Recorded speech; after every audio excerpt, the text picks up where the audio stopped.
Woof. I mean, that was yow. That was something, dude. That was an astronomical ass kicking. I mean, honestly, Eric Spoelstra should be a meteorologist, dude, because he called this after game one. He said, "Hurricanes are coming. Hurricanes are coming." And it was a category 5 direct hit in game 2 as the Miami Heat lost a record breaking 138 to 122, the most points ever given up by a Miami Heat team in the playoffs, the most threes ever given up by a Miami Heat team in the playoffs. The Bucks were 25 for 49 from downtown today. Whew. It was over at halftime. I mean, it was. This was a game that look, I'm gonna acknowledge both paths Heat fans can have tonight, and I think most pundits will go the way of, wow, the Heat really blew a chance here. This is humiliating. You lost like this without Giannis Antetokounmpo out there, the Greek freak, who I thought was going to play. I thought, this whole thing about, doubtful, then he got upgraded to questionable, and then all of a sudden they sit him and he doesn't play. And honestly, my first reaction as soon as that happened was, uh-oh. Because if you have watched this Miami Heat team this year, anytime they are sitting pretty and an opportunity of gold seems to present itself, the Nets coming into town, they're losing 5 in a row, this will set you up pretty for the 6th seed. Blow it. The Hawks come into the play-in. You match up perfectly with them. You got this one. Any Hornets game this year. But when their backs are against the wall and things look terrible and you need just a little bit of a reminder, they look like they've packed it in. Boom. There's the Miami Heat team to prove everybody wrong. So, while yes, I agree with people who say Miami blew an opportunity tonight, you could go up 2-0 on the Bucks, the 1 seed, and you come back home, and essentially you just got to split at home, and that series can be basically in your grasp. So I get it. Everybody thought Giannis was out, and now all of a sudden the Heat were going to sweep the Bucks. That's what everybody seems to have the impression of, but ultimately, I think the Heat are okay right now. They did what they had to do. The game they really had to win was the last one because they were playing great. Giannis did go out in that game. The Heat, to be fair, lost Tyler Hero, but they got that one. They had to nail that one down. But this happening tonight, the way that is, yeah, it's a very embarrassing loss. Don't get me wrong. When you give up record-breaking numbers in 3-pointers and points, yeah, it's a humiliating thing that you have to wear on your head. Like it's a bad one for sure. And the Bucks now own the top 2 point performances against Miami in team history. The last one that they broke today was from the sweep series in 2021. So good on them. But ultimately, Miami did what they had to do and they split the first 2 games. So I think they're okay right now. You get to go back home.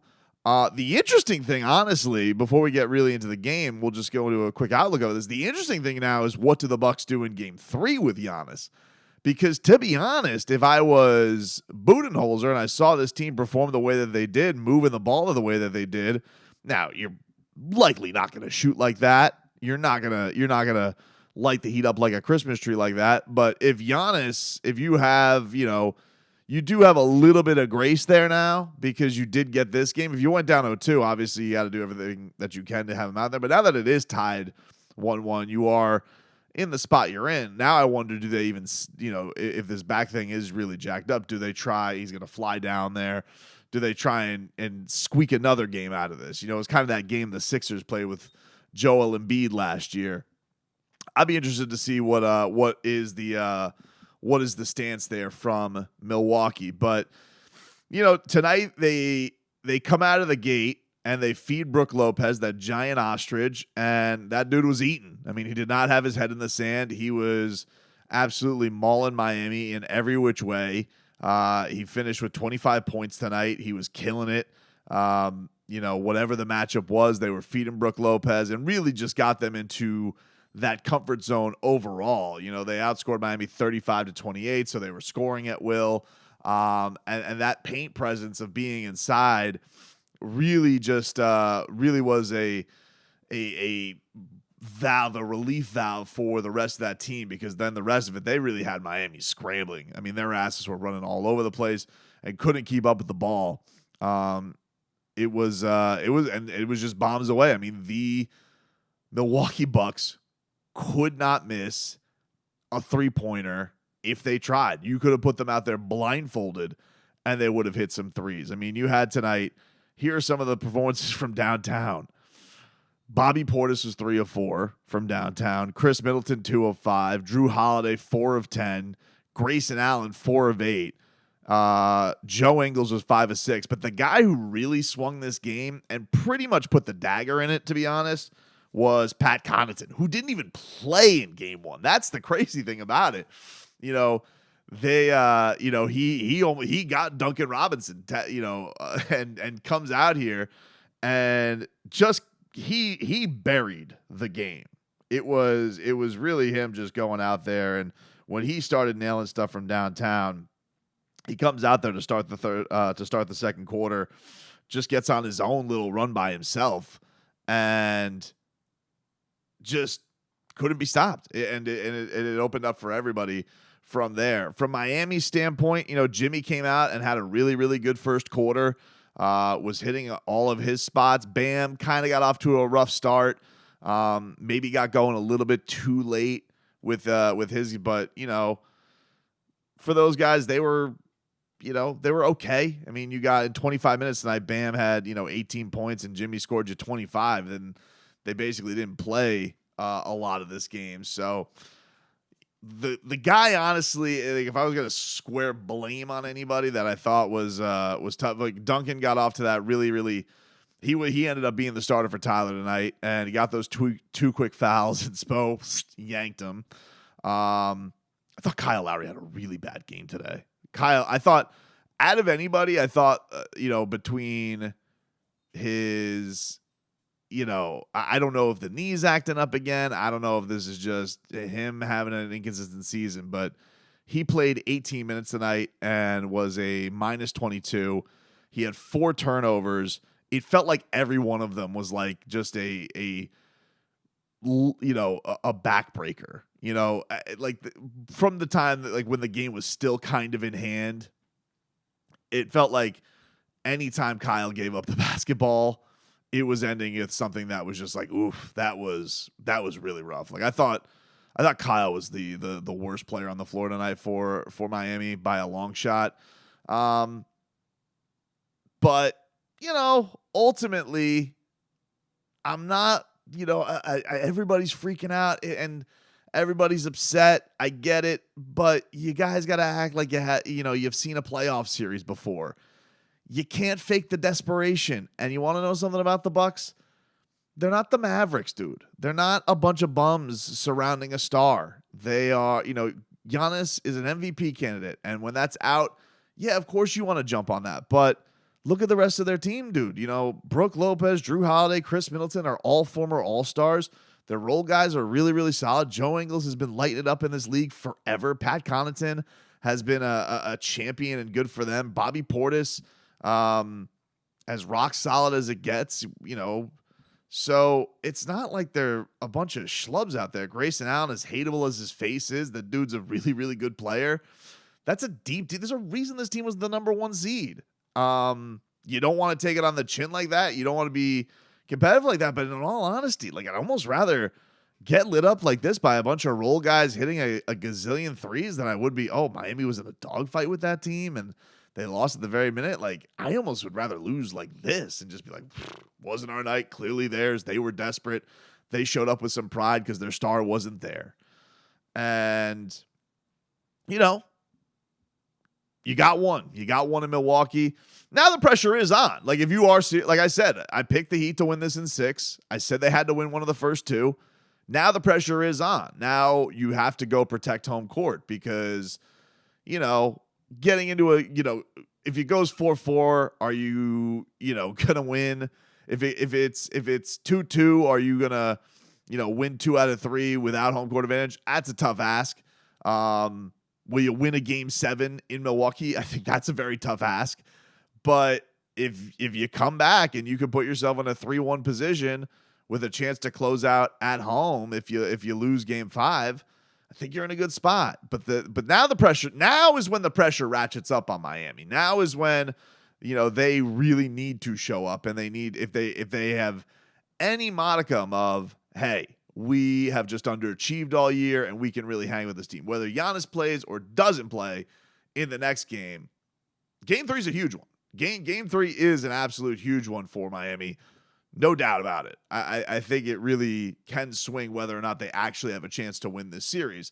This one for me would have been golden. It would have been nice, but no, I think you can't fake that desperation, man. You can't fake that desperation from teams.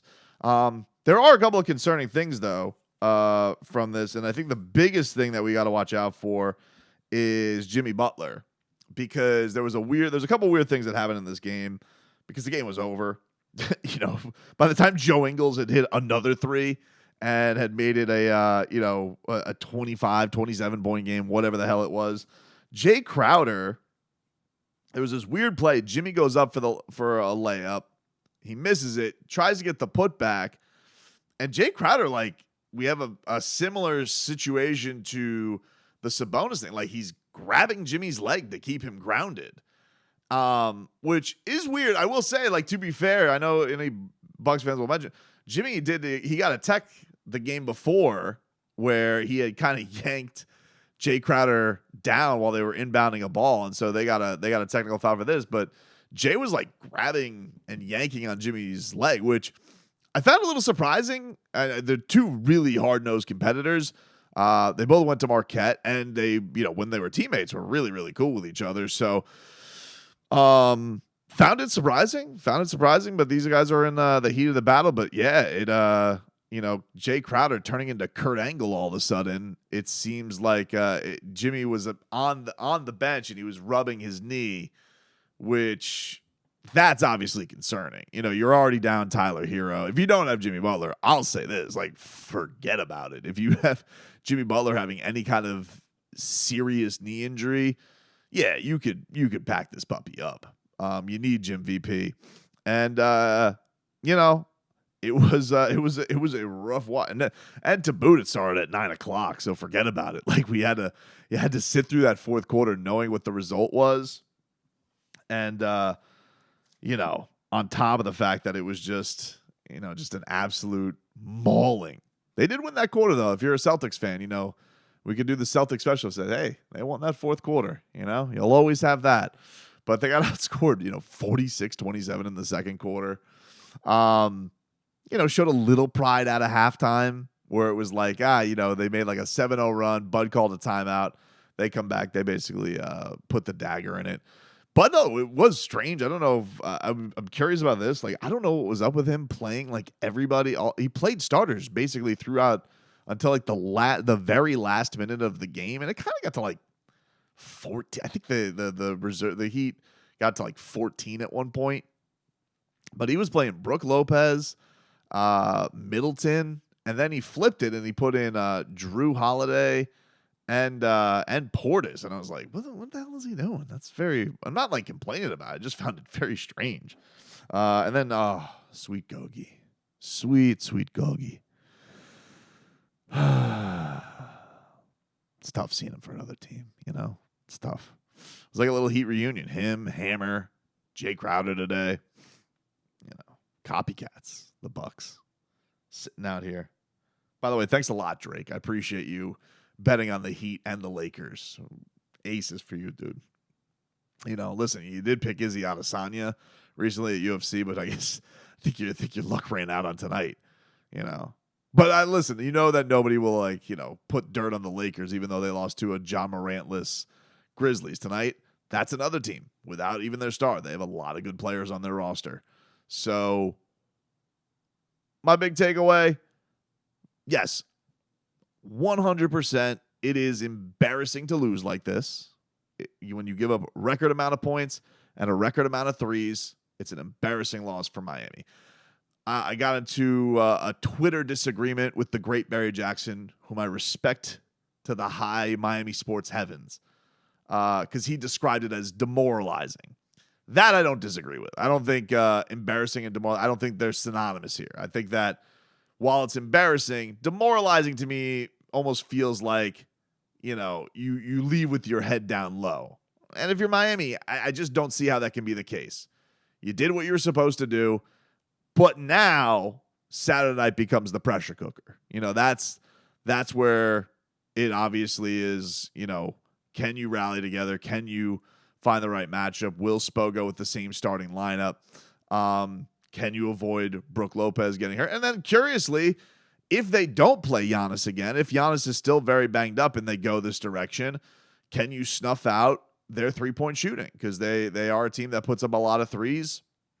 And can you keep up with that? Because Miami, one of the things that I disagree with in some of the analysis of game one was, that was an anomaly. And I would say, yeah, it was an anomaly, but Miami doesn't typically win in that fashion. So they can win, a grinded out game. Can they keep Milwaukee in a grinded out game? Like that's the thing. And I think even with Giannis, who at times they've had success defending, can they get in a situation where with or without him, can they slow the pace of the game a little bit? Because, a game like this, Milwaukee's fine playing. Milwaukee showed you with the arsenal they have. How many guys you had you had 4 guys tonight with more than 4 3-pointers. One of them who didn't play in game one. So, yeah, man, it was a tough watch. But, not a crusher. Grow up. Act like you watched the playoffs before. Like you guys haven't watched, big swings in series or Miami looking good one game and then looking like poop the next just to bounce back the next one. Like, I wouldn't dwell on this one too much personally. That's just me. I kind of felt like it was coming as soon as the Giannis news, which did surprise me. Once I hear visual, I was like, this Heat team, as soon as when you just make this a little too cushy, this Heat team needs some discomfort. They need that uncomfortability. If they don't have it, forget about it, dude. They lay back so hard as they have all year, but they have no margin. Giannis or no Giannis, game 3, they have no margin for that. I do firmly believe that. And if you tune into this channel, if they do lose that without Giannis, I'll be singing a much different tune. But this one, I kind of figured, I figured Giannis, no Giannis, this was going to be a tough one to get anyway. But without him, I was like, I was almost chalking it up. I'm like, I know this team. I know how they're gonna. I know what's gonna happen here. And Eric Spoelstra did too. He knew it. He's like, hurricane is coming. And Coach Spo nailed it. He should replace Phil Farrow at WSVN. Dude was like Jim Cantori, just a weatherman savant.